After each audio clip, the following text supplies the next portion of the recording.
Hey, good morning, everybody. Welcome to the mortgage rate forecast for May 24th. And let's start with some news. So bonds are up slightly today, doing pretty well. Just overall a good week. We'll get to the charts in a second. But as you can see, stocks are down today. I think the Criss summit is really having a big impact on the markets today, guys. With the cancellation and all. So the other big news for this week is the Fed came out yesterday. They said they likely will hike rates in June. That's not really a bond-friendly thing out the gate, but that does mean the Fed is hitting their 2% inflation mark that they're going for. Now today we saw jobless claims come out 3 weeks in a row, increased jobless claims. That is actually pretty good for bonds. And as far as existing home sales, those reports came out and it really was a big miss. That was, again, helpful for bonds.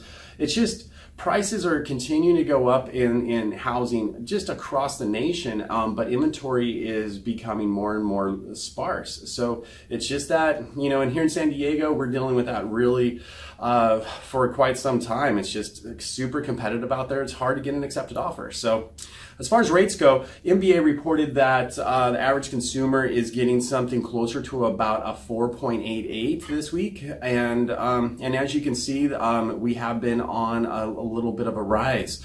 As far as mortgage-backed securities go, we are trading at 101.80 compared to where we were at last month. We were averaging about 102.20. So that's about 40 cents worse. Freddie Mac reported that the average consumer in April was getting about a 4.47 and paying half a point to get there. I think those are kind of inflated numbers, but nonetheless, bonds are still about 40 cents worse than that. So that means the average consumer, in Freddie's eyes, may be paying closer to a point to try to get that same thing.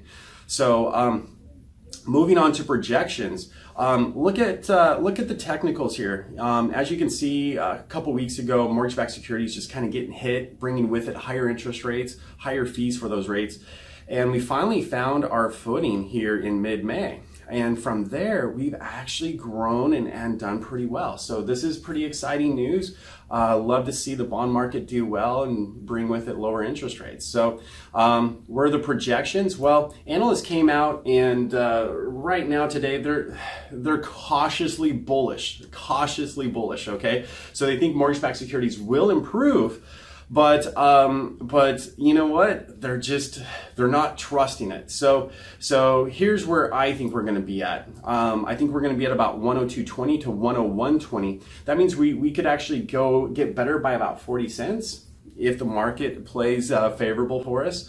That's almost half of a point. Okay, or the market could get worse by 60 cents, which is a little over half of a point. So I believe we are somewhat in the middle of this trading range. The analysts are slightly optimistic, but I would say they're not 100% trusting bonds will continue to move in this direction. So if you are floating out there, be careful, watch the market really tight, and be careful of our ceiling coming up above us at about 102.20. When you start approaching that, that's when I would say, hey, if you are floating, squeeze that lock trigger. Okay, that's it for this week. We will be back next week, so leave your comments down below. Hit us up with questions. Hit us up with your thoughts. What do you think the market's going to do?